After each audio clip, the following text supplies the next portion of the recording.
Hi, everyone. I'm really excited, along with Adam, to be announcing TVL Tent, which is our TVL or This Valorant Life community.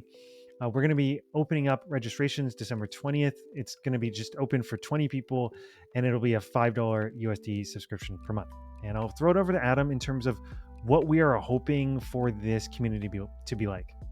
So there's not really that many communities where you can kind of figure out, your people in terms of like improvement. Like a lot of it is like, people are joining and they're kind of just having fun with the game. So this is going to be a space where if you're really trying to improve and, want to be around people that will support you to do so, that's kind of what it's for. So just some things to keep in mind. It's not going to be a place where you're going to be coping. If you're having a loss streak, stuff like that, you can mention it, but we're not going to feed into the cope. We are wanting to, I guess, emphasize the fact that it's improvement based, and everything that is positive will be aligned with that. And if there's any kind of like negative, I guess, vibes, it's definitely not encouraged here. Yeah, so we're super excited about that. And Adam and I aren't doing this to make a boatload of money. We're just doing this because we're hoping that this could be a positive place of change for the gaming community. I'm sure it needs it. I'm sure you probably agree. The $5 a month, what we're going to be doing is the $5 a month is going to go into a pool when it reaches $800, which would take a few months. We're going to create a scholarship process where someone will apply. I think we'll probably involve the community members to select the winner, and they're going to get a heavily discounted 2-month coaching program with Adam. And so that's usually costs $1,000. They'll only put $200 towards it. We'll put the $800 from the community fund towards it. And we'll just keep rolling that and doing that as much as we can whenever that number comes up. So we're super excited about this. If you want to join us, please sign up. It's on Ko-Fi or Coffee, and we're going to have links in the community posts. Hope to see you guys there. Hi, everyone. Welcome to episode 41 of This Valorant Life. In this episode, Adam and I are going to talk about all of the various rabbit holes you can get lost in when you are on this Valorant life journey. And so with that, Adam, I want to start off with probably the biggest rabbit hole, which is mice. And so where do you want to start with mice? Man, can I just go ahead and say I've been pretty much down every single rabbit hole? So mice, the probably the first place to start is that there's industry standards. Yes. So at the time of the recording, you have the Superlight 1 and the 2, and then you have the Viper V3 Pro. And before, for a long time, it was Superlight industry standard. You just get that one. Mm-hmm. If you're going to recommend it to a friend that's never played before, just get the Superlight. Mm-hmm. Now it's like you can get the Superlight or the Viper V3 Pro. They're both great mice. Mm-hmm. But for a lot of people, that mouse shape is like good enough, and you can get really good on it. But it just doesn't tick all the boxes for some people. So for me, for example, I was like, I don't like the shape. I'm gonna experiment with a smaller mouse. And then that's where the rabbit hole began. So mouse shape is probably the biggest one in terms of mice. Some people want something a little bit bigger, so then they look for the ergo mice, which is there's like a little hump on the side. And then some people look for smaller mice, smaller ambidextrous, and then some people go for really, really small fingertip mice, which in my opinion is a little bit ridiculous. Well, like the if anyone who watches Optimum Technology, if you watch that like Zero Mouse video where it's like 18 grams, right? It's like you have to buy. I mean, I love Optimum Technology, but it is kind of hilarious and ridiculous. You buy a Viper V3, you tear it apart, you put it in this plastic thing because you're going to take the internals over, and then that's your mouse now. That's your mouse, and it's just like an open mouse, like that doesn't protect it from anything. But yeah, I mean, the rabbit hole is deep with mouse shape. So let's rate this rabbit hole then, right? So like, how important do you think mouse shape is? Like scale 1 to 10. For like the majority of players, I feel like it's probably like 7. Like 7 is not 10? that important. Okay. But like for higher level players, you might push that up to like a 4 or maybe even a 3. But I feel like you can get a lot of improvement or performance just out of like a mouse grip, as long as you're not feeling sharp pain or anything like that. So that's mouse grip. What about mouse shape? Like how important do you think mouse shape is for players in terms of performance? Probably the same. Yeah. Like mouse grip, you go natural, and then your mouse grip is also natural based on the mouse shape. So like if you're playing with a bigger mouse, you're probably gonna have to palm grip it compared to fingertip.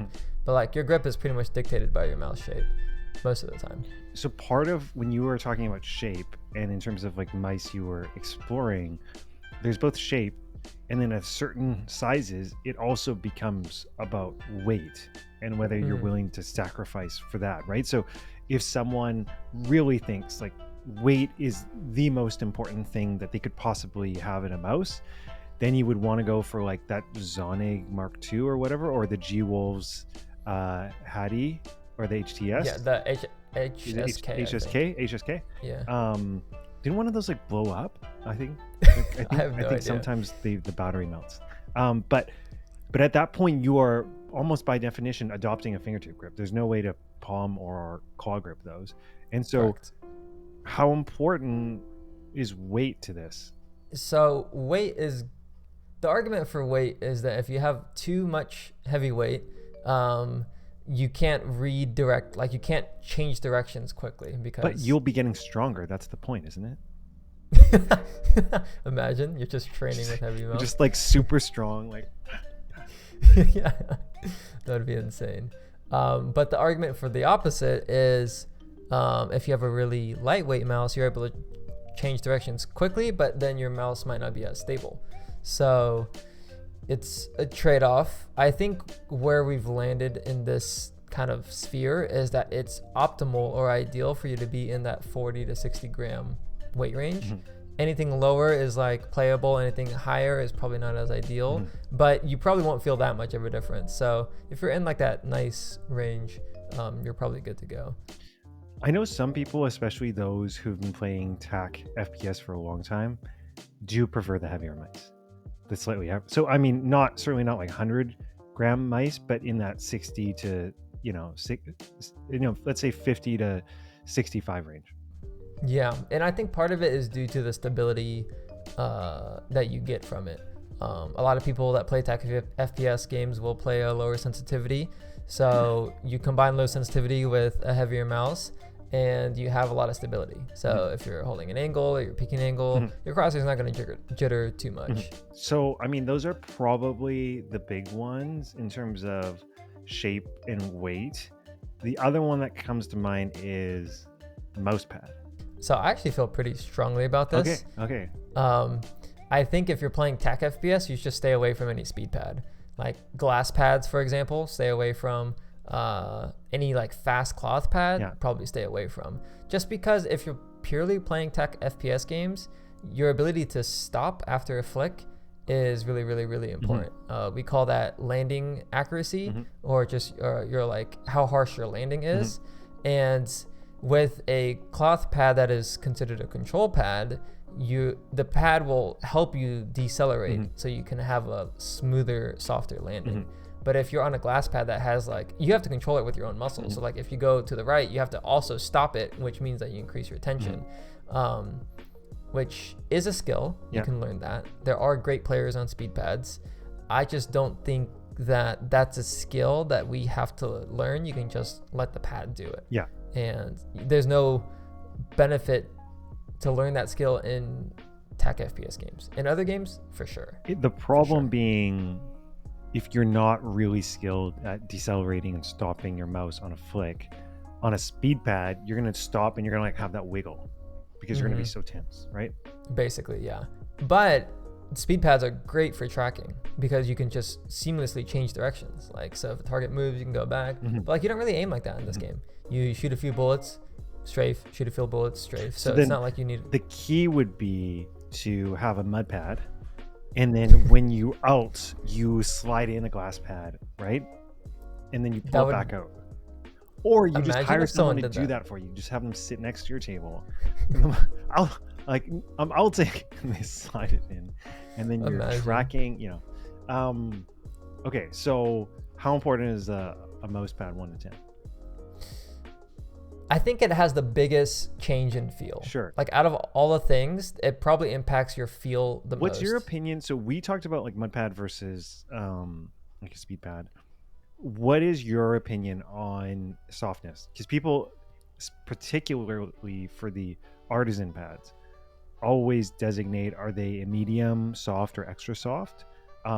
What's your thought on the positive, negatives, and or even how the effect of the softness of the pad? So I will say I've only ever tried a soft, but talking to people that have tried other thicknesses, basically the less thick the mouse pad, the faster it is. And the thicker the mouse pad, the slower it is, because if you want more control, you can push into the pad because it's more spongier. So for example, let's say you wanted to use the Type 99, which is I think the newest slow pad from Artisan, but you want to have a little bit of speed with it. You might go for the mid, which is like the thinnest. But I think that is also in its own rabbit hole. I would say just stick with the soft. It's like, it's in the middle ground. You could technically play on the X soft, and some people do. I think Tens and Jing both are on the X soft. But from what I see, the X soft might be a little bit more valuable if you play higher sensitivity, because it's harder to control. So you can dig into the pad to try to get a little bit more perceived sense of control. But if you're on like a slower sense, you could probably get away with playing on a mid. But realistically, the soft is going to be good for most people. People. I think what's interesting to explore then, at least for people who tend to push down on their pad, is to notice whether they want that to help them or they don't want that to have any effect, you know? And I think if you do want it to have effect, then maybe you consider a thicker pad. And if you want that natural reaction not to actually slow the pad down, then maybe you need a little bit of a harder pad. Okay, the whole reason we're actually going to talk about this topic of rabbit holes is because I started off our conversation with raw accel is like horoscopes. But before we talk about why raw accel is like horoscopes, maybe you can help explain what raw accel is, and then we can dive in. So raw accel is a program that's used to basically create mouse acceleration. So you can actually wait, right? Isn't mouse acceleration supposed to be bad? It's like, it's supposed to be the worst thing ever for TAC FPS. So maybe explain mouse acceleration and why we think it's bad. Okay, so mouse acceleration basically means the faster you move your mouse, the more your crosshair moves on the screen. So even if it's the same exact distance, let's say you move an inch on your mouse pad, if you do it faster, you're going to move further, which means you can cause inconsistency issues. And as you can imagine, if you're in a tense situation and you just, instantly flick your mouse, but you decide to, or like that speed is so quick that you turn over flick, that can be problematic. So the main reason why it's recommended not to use mouse accel is because it causes inconsistency issues. But there are some select few players that use raw accel or mouse acceleration to get a little bit of the benefits of both worlds. So what I mean by that is you are getting the benefits of low sensitivity and high sensitivity. So to outline that a little bit further, one of the benefits of low sensitivity is that it's more stable, it's more precise. But one of the downsides is you lack range of motion, so you have a lot of blind spots. So if I'm playing on a really, really low sensitivity, I might actually even be able to do a 180, which means if you use mouse acceleration, then you can actually turn around. So now you're getting the benefits of precise aim on those like flicks in front of your screen, but then you can actually turn around, which that is that range of motion aspect.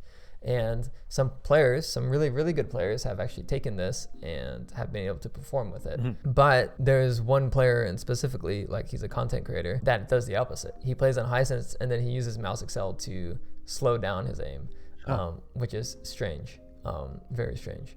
But yeah. Okay.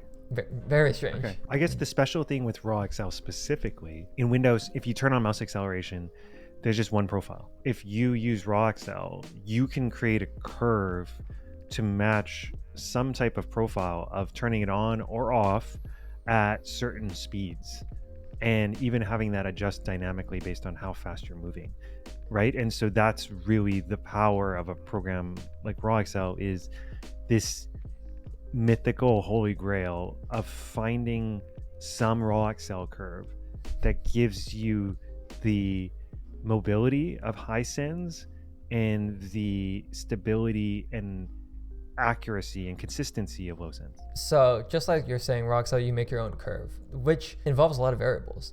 First of all, there's different curves. Like there's linear, there's natural. I forget the exact names, but like the starting point of the curve, like they have their different settings. And then the other thing that influences your curve is your sensitivity anyways. Like, so not only do you have to accommodate your curve to your sensitivity, you have to accommodate your curve to how good you get at it and how fast you move in real life.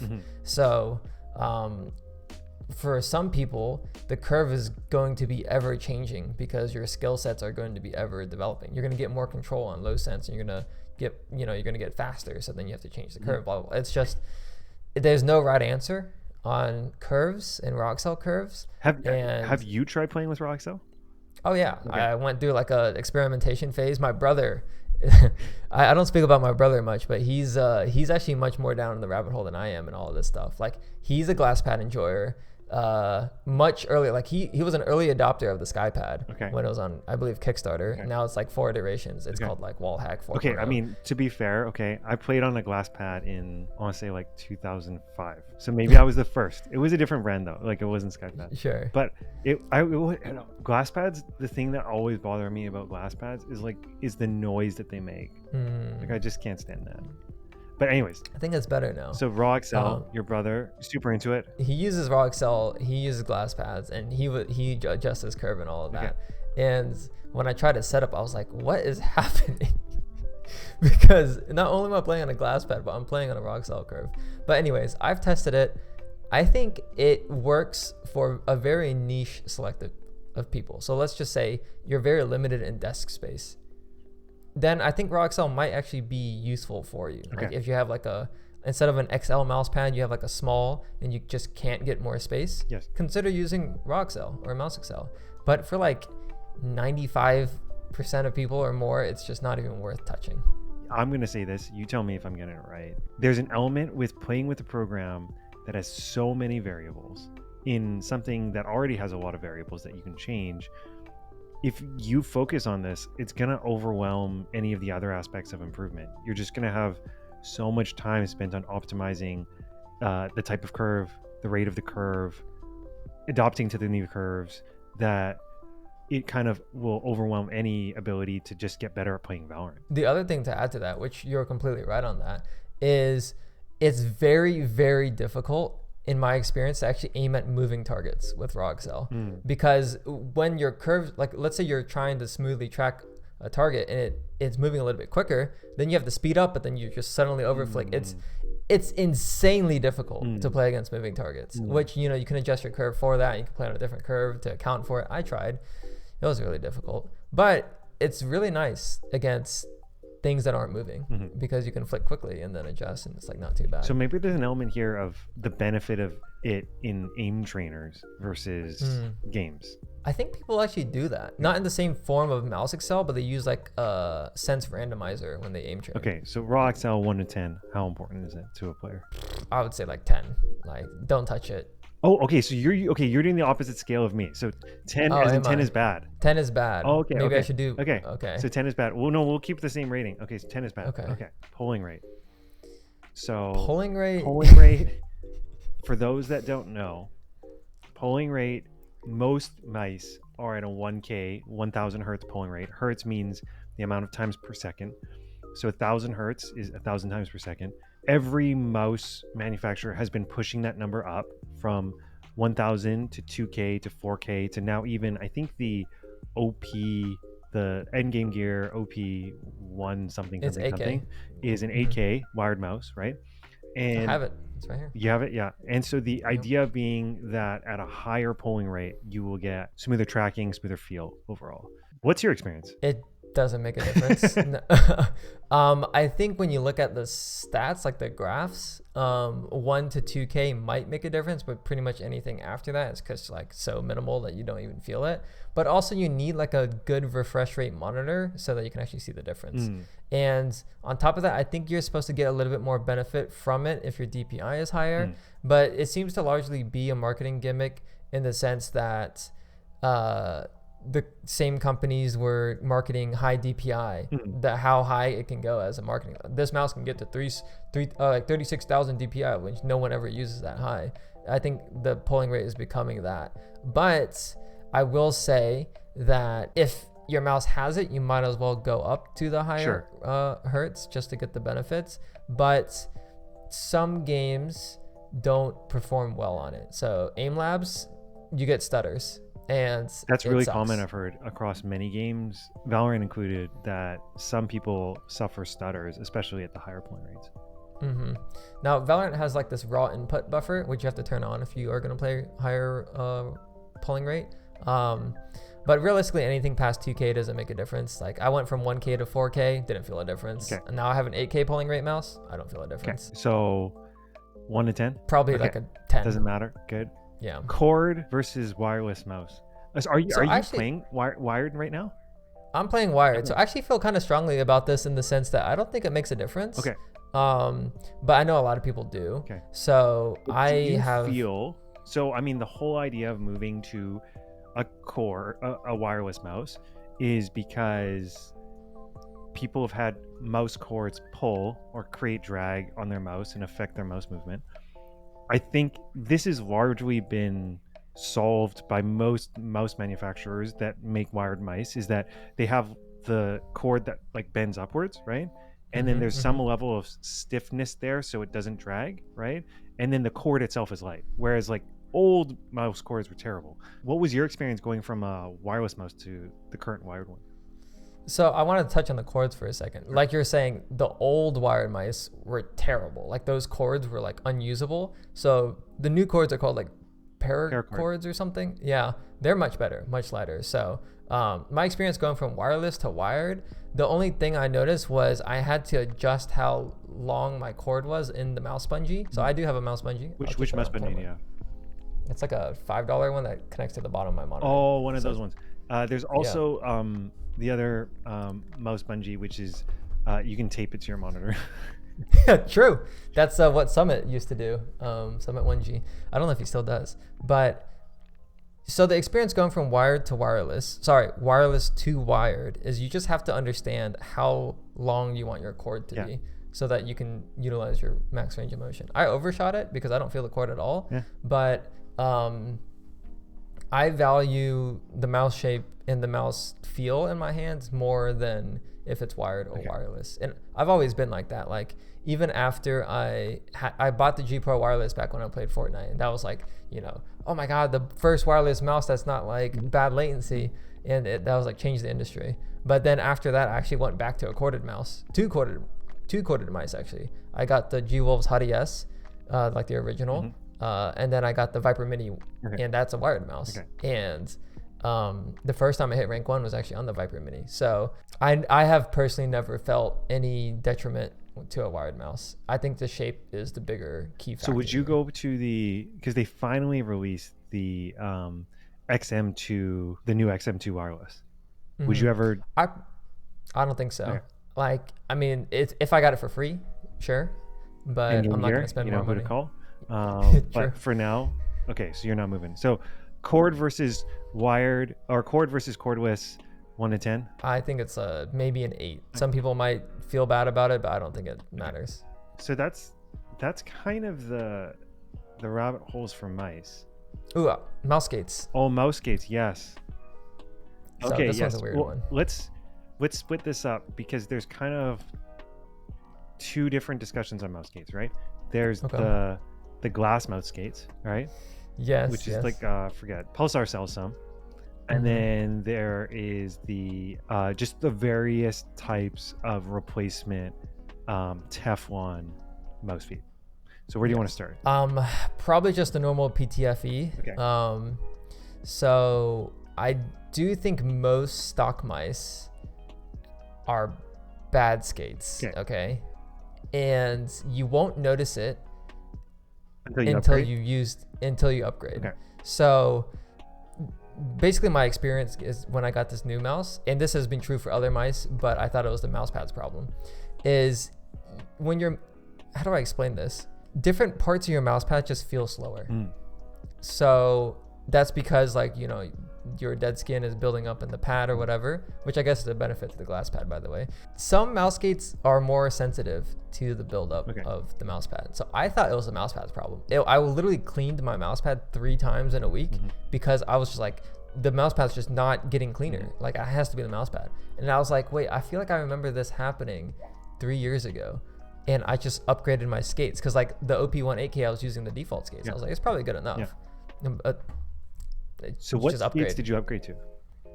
So every single mouse I've ever used, after I found out about these skates, they're $10. It's called Pads. Okay. Not sponsored. You get 2 pairs. Okay. So you can, but I've gotten Pads for every single mouse ever since trying them. I've not regretted it. I'm actually, the benefit of it is usually they're like slightly higher quality. They're usually a little bit thicker, right? Yes. So that not to the point where it messes with your liftoff distance, but thick enough that parts of your mouse don't accidentally drag against the mouse pad when you push down, right? And in some cases, they sometimes give you like a little, like sometimes depending on your mouse, sometimes if you buy Pads or other mouse skates, they might have skates for parts of the mouse that don't have it. Like sometimes there's a sensor ring skate that goes around the sensor that they will have that sometimes mice don't come with stock. The main benefit of upgrading your mouse skates is that you gain a little bit of extra speed or fluidity on the pad. So most stock skates are just a little bit too slow or a little bit too scratchy. But when you upgrade, like there's control skates and then there's speed skates, and that's where you kind of get in the territory of glass skates. My experience and my recommendation is just to get Pads or like Tiger Ice V2s, but don't really look at. Don't spend too much time on this. Yeah, don't spend too much time. My brother again. Just do it. Yeah. I've used Tiger Ice before, and they're pretty good. It's harder to get Pads in Canada. Cheaply. Oh, are they? Okay. But yeah, I would agree. I think they do make a difference. It's worth the $10 or so. So, funny story. We live in an age of abundance today as it relates to gaming peripherals. But when I started gaming, I remember my mouse feet were wearing out, and I'm thinking, I need to replace these mouse feet. I need replacement Teflon mouse feet. In me not knowing anything about anything, I bought Teflon tape, which for those that don't know is the tape you use to wrap pipe, so that when you thread pipe in, you wrap the tape around the pipe thread and then you screw it in, and it becomes super tight and becomes watertight, and it's hard to get in and out. And I was trying to figure out how to tape Teflon tape to my mouse, and that is exactly like what it's not used for. And it didn't work. My brother did the same thing. What was that? My brother did the exact same thing. And it was funny because I think it's literally, you think that this is the same name and it's not what you think it is. So mouse gates, 1 to 10, how important are they? To me personally, it's like a 5. Like I would probably invest the extra money to get it. Okay. But so if you're noticing them, upgrade your mouse skates and then forget about them. Yep. Okay. Pretty much. Does Pads come with a tool to pry off your? No. Okay. So I don't think so. If you are getting mouse skates and you do care at all about the look of your mice, invest in, when you buy from Amazon, invest in these, like, they look like guitar picks. They're like triangles sometimes, or sometimes they look like a tiny little shovel, and they just allows you to pry. It's plastic, and they allow you to pry under your mouse skate and just flip it off. The problem is if you use a screwdriver, you can do it, but sometimes you like end up gouging your mouse to the point. If you don't care, then it doesn't matter because it's going to be under your mouse feet. But for some people, like if you care about how it looks, then another tip too is heat up the mouse, not too much. Yeah. But if you have like a hair dryer, put it in the oven. Heating it up will help the adhesive come off as one piece compared to like multiple sticky pieces. Yeah. Okay, the next one I have is posture. Oh man, I've gone down such a no, but I know that I've clicked on videos, and when I've watched the video, I think to myself, I know Adam has watched this video. You know, like there's, I forget the guy's name, but he analyzes like aspects of posture and everyone's posture, both from like an aiming perspective, but also just physiotherapy. So what has been your experience with posture? So growing up playing games, you're going to be really small and short. So basically when I was playing, I was so short relative to the desk. I call it chicken wing, but like basically like it was like, this is an exaggerated version, but like you're playing like this. And actually Saya player plays like this. He Sire brings player. a box. No, did you see that time that he was playing at a tournament and he put his arm on a box? Insane, right? I think he still does that. Has he? I think so. So, you know, you can get comfortable, you can get really good with this. The problem is you don't have shoulder mobility, because if you try to push forward, there's so much friction and weight of your arm on the desk already at this point. So it's really hard to use your shoulder movement. But say like you're a little bit more neutral, you can move your shoulder up and down. So let's just say, long story short, I've experimented with it. I don't think it's that important for a game like Valorant unless you're just looking for longevity health purposes. But in terms of performance boost, you don't really do much vertical aiming in Valorant anyways. So for example, like a player like Saya player, he might actually prefer to have the limited mobility on vertical aiming because it stabilizes his aim on the horizontal axis more. So all of that to say is, if you're getting pain problems, change your posture, but it's not going to give you a performance boost. I think there's an element too of just recognizing, if you'd like to do this long term, just don't be in a super weird position. Yeah, don't do the red guard. Don't do the red guard. So 1 to 10, insane. how important is this rabbit hole? I mean, like for performance, like a 10, but like for longevity, like a 1. So, Yeah, fair enough. So yeah, for performance doesn't really matter, but for longevity, it does. Okay, this is another one for sure, which is deep, and one that, depending on, you know, whether you're on one side of the fence or the other, can be a huge element of cope, which is your monitor refresh rate. So what is the deal with monitor refresh rates? So your monitor refresh rate, just as a definition, or like what it does, is it's just how quickly your monitor updates. So it is useful, but not to the extent that people think it is. So if you're on a 60 hertz monitor, which is just a standard, terrible. Upgrade it immediately. That's probably one of the first things you upgrade. But if you're gonna upgrade, what are you gonna upgrade to? Like, what is the minimum you think? I would say like 144 hertz. Anything past that, very marginal gains. Yes. Like going from 144 to 240, I didn't even feel a thing. I feel like I got worse because my 144 hertz was a BenQ panel, like a Zowie, and then I upgraded to another brand that I'm not gonna say.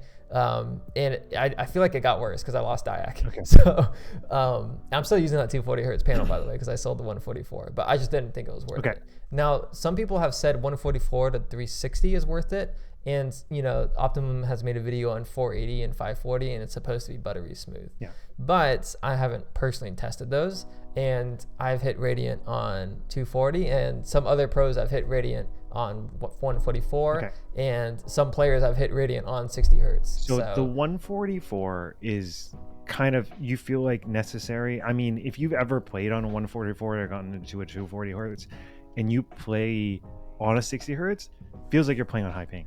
It feels terrible. So if I'm paraphrasing, I'm hearing 144 hertz is kind of necessary, and anything beyond that is nice to have. Yes, exactly. But why? Because you can see the target's movements a little bit quicker if you can actually see them. Like, it's a perceived smoothness feeling. But going from 60 hertz, I think it's pretty significant. You can feel it. I think you can feel 60 to 144. I think anything past that is just like placebo, maybe. I mean, it's not placebo, but like unnoticeable. Like, it's like the polling rate idea. Okay. You can't really feel the faster polling rate. What about DyAc? If the pros use it and I use it, then I'm going to get better, right? It's going to add at least 100 RR, right? I wish. I don't have DyAc on my current monitor, but the LANs I've played at in my monitor before had DyAc. It's a nice to have, but I don't think it makes enough of a difference for you to get specifically the BenQ monitor to get the DyAc. BenQ monitors are significantly more expensive and a significantly worse panel than most of the alternatives. It's actually insane how expensive BenQ monitors are. Expensive. You're paying so much for something you can often get 30% less with similar or better, like often better features, but no DyAc. Mm-hmm. But let's be clear, DyAc is for that sweaty gamer that if it's the most important thing to you, that you don't have a great panel because you don't care what other things look like outside of the game, you just want the smoothest frames on screen, then DyAc, or the other choice is ULMB 2, which is I think only on Asus monitors I think so. and requires an NVIDIA card. Those have very similar performance. That's really nice. But then I think, at that point, then we're talking about, there's also OLED panels there too, which have great performance. But Yep. one of the things that we didn't talk about is moving from 60 to 144 is helpful and important. But part of upgrading your monitor is, it doesn't really matter if you move to 144 hertz if your CPU or your computer is pumping out 100 FPS. If your FPS is not comfortably above the refresh rate, then you're probably not making full use of whatever refresh rate monitor you're buying. So there's kind of a chicken and egg here, that if you want to get these benefits, your rig is going to need to be able to handle it. Right. So normally, like if you're going to upgrade, you typically actually upgrade your monitor and your PC at the same time, unless your PC already has more frames than your monitor. But if you're kind of on the cusp, and this is actually what I did, and kind of going down another rabbit hole, but it might be useful for people in this situation. My computer at the time was getting like 200, 220, maybe sometimes a little bit above 240 FPS, but it wasn't consistent. But I had a 240 hertz monitor. So I wasn't getting the full benefit, but what you can do is you can turn on sync technology. So for AMD monitors, that's FreeSync. For NVIDIA monitors, that's G-Sync.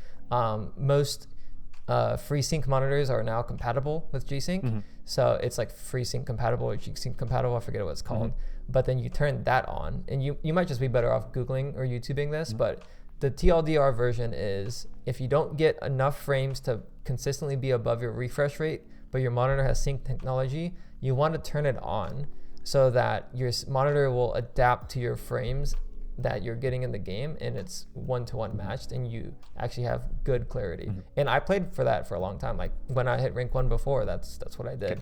And it's pretty seamless. So so how important is your monitor in terms of that 1 to 10 rating? Probably like a 5. It does make a difference. It does make a difference. Yeah, it does make a difference. But again, it's like nice to have at some point. Resolution? I think that's like a scam. Yeah. Don't worry about resolution. For those of you that don't know, stretch res doesn't affect Valorant. It only changes your HUD. So your little indicators, your health bar, your crosshair, it doesn't change the target models. Now there is this thing called true stretched, which it does. Just don't mess with it. It's not, I don't think it's enough to actually, it's a placebo. If anything, maybe slight preference, but you don't have to mess with it. Okay. Maybe we can do these last ones rapid fire, which is sure. So CPU and FPS, how important is that to the game? It is pretty important, but I think anything past like 144, 200 depends on your monitor. But obviously, if you have a really slow computer, like 60 FPS or below, it is pretty terrible. At the end of the day, if it's that slow, it's actually affecting your latency in terms of how quickly you can see things happening and respond, which will have an impact on some of the gunfights you win or lose. The recommendation nowadays is just to get an AMD CPU that's an X3D. Yeah. So any get of the the 5800. You can get I think X3D. the 5700 X3D for like I forgot that came out. $120 from like AliExpress. Really? Yeah, I mean, as long as you're willing to wait like 30 days for it, so because it ships slowly across the ocean on a shipping container, you can get it for pretty cheap. Yeah, so just get one of those, you'll be good. So 1 to 10. Probably like a 5 again. 5. How important are headphones? I don't think they're that important. Maybe like if on the scale of 1 to 10, I'll probably give like a 7 or 8. Okay. I remember It's I not used going to to play help me CS:GO. place my enemies specifically on the minimap because I have No. really expensive Sennheiser headphones. No, I mean I used to play on AirPods, like AirPods. when I played, or is that what it's called? Oh, The okay. Apple earbuds. Earbuds. Okay, but Apple earbuds. Yeah, I was like wireless. That would No, seem yeah, no, the wired Apple earbuds. Okay. This was back from CS. So, I mean, it's nice to have, but I think the most standard that you'll see now are the HyperX Cloud 2s. Yeah. I do think there are Cloud 3s now, but just get like a middle tier headphone and you'll be good to go. Nothing past 100. Like you don't need anything more than 100 for this game. And IEMs versus open back or closed back headphones. Open back, closed back. Open back is nicer for music. Closed back, you can dial in on the game more. I think that's largely preference. I think Tarek said he prefers his closed backs. I prefer open back because closed I do backs prefer open back. kind of feel like you're isolated in the room, kind of. Yeah. Whereas open backs can kind of sometimes feel like you're not even wearing headphones if you have some pretty comfy ones. So yeah, I use open backs. I pretty much always use open backs, but IEMs are nice if you wear glasses. Yes. So some headphones are really, they're tight on your glasses, so IEMs can help get around that. But for top tier IEMs, they're really expensive. Super expensive. Thankfully, you don't need top tier IEMs. One of my old teammates uses really, really cheap IEMs, like less than $10. And I don't want to name drop him just because, but he was on like a tier 3 team. He's played in Ascension, like all that. Like he's a really, really good player. Just $10 IEMs. He bought like 4 of them. So when they break, he just replaces them. There was a famous pair that came out a few years ago called like the Moondrop Shoes. And I think they're $20 Canadian. So it's, $12 to $13 American. Your shipping will be more if you're not getting it off Amazon. Okay, last one is keyboards. So really when it comes to keyboards, there's Wooting and then everyone else in terms of Hall effect magnetic keyboards, and then the typical gaming keyboards, which I think at this point are kind of a scam. I saw something popped up, like one of those Logitech wireless gaming keyboards that's not Hall effect, and it was $200. It just released. Yeah, it was bad. Why would anyone pay for that? You just go get a Wooting if you care about gaming performance. So anyways, does the Wooting matter? This Hall effect, the rapid trigger, does this matter? Have you noticed it? So you will feel a difference, that's for sure. Is it worth the money? Probably not, unless you're an enthusiast. But I will say I did feel a difference. Also, it wasn't as much of a difference to me compared to others, because keep in mind, I had the Apex Pro before, and I do think they actually have rapid trigger now if you do a software update. But that was previously the fastest keyboard before, and now I have the Wooting. So you will feel a difference. And just for those of you who don't know, basically as soon as you release the key, it registers that it releases the key. So if you're strafing, you can imagine you want to actually stop moving as soon as you release the key. For normal switches that aren't Hall effects, if you don't, after you release the key, it has to completely come all the way back up for you to stop moving. So that takes a little bit of time. So it's nice. It's definitely nice. Would I recommend people buy it first? No. Like I would say you probably want to get your monitor refresh rate, like get that 144 hertz monitor, upgrade your PC, get like an actual decent mouse that's not like a brick, and then get a decent mouse pad, and then like keyboard is last on the list for all of this stuff. If someone wants a decent mouse pad, what should they get? Easy recommendation is the Saturn Pro from Lethal Gaming gear. You can actually just get the normal Saturn, and they're very cheap actually, because I think they're discontinuing some of the color concepts. So you can get like one for like $10 or something. Okay. But just get the Saturn. If you want a little bit more premium, get the Saturn Pro. Yeah. And it's just the Artisan Zero clone. Yeah. That's just more accessible and cheaper. No, I have a Saturn one. It's like a desk pad though. It's nice. Yeah. So it's definitely good. And then we've already did mouse recommendations, and then monitor 144 hertz. And then, I feel like we've covered everything. I think so. Okay. So there are some of these that do matter, but they are largely rabbit holes. So I heard this once, which was this way of going through life and making certain buying decisions is either just make a quick decision and just buy whatever and don't spend that much time on it, or make sure you're doing the research to get the right one. Usually in the middle where you're just doing a bit of research and then you kind of purchase it, it just makes you unhappy. So I think for most of these, I feel like most people would benefit from just making the decision and then moving on and testing it, rather than optimizing and trying to figure it out fully and testing 10 different options for each of these categories. I agree. I think actually something that we didn't cover with rabbit holes is sensitivity. I think it's pretty much exactly that. Yes. You can get cracked on any sense. Like you have... Well, there's a range, right? As long as you're in that... What's the recommended EDPI range? It's like somewhere between like 160 to like 320 or something. But I mean, for the majority of players, just pick something around like 200 to 300. You're going to be fine. Yeah. And then stop worrying about it. Yeah, I mean, like, if I'll just give a blanket recommendation to start with: 800 DPI, 0.35 in game, and then you just adjust slightly higher or slightly lower, and you'll be good to go. Just don't touch anything else. Okay. Cool. Well, we hope you enjoyed this deep dive into rabbit holes for Valorant peripherals and settings. Thanks for taking the time to join us. We really appreciate your support. Have a great day. Thank you.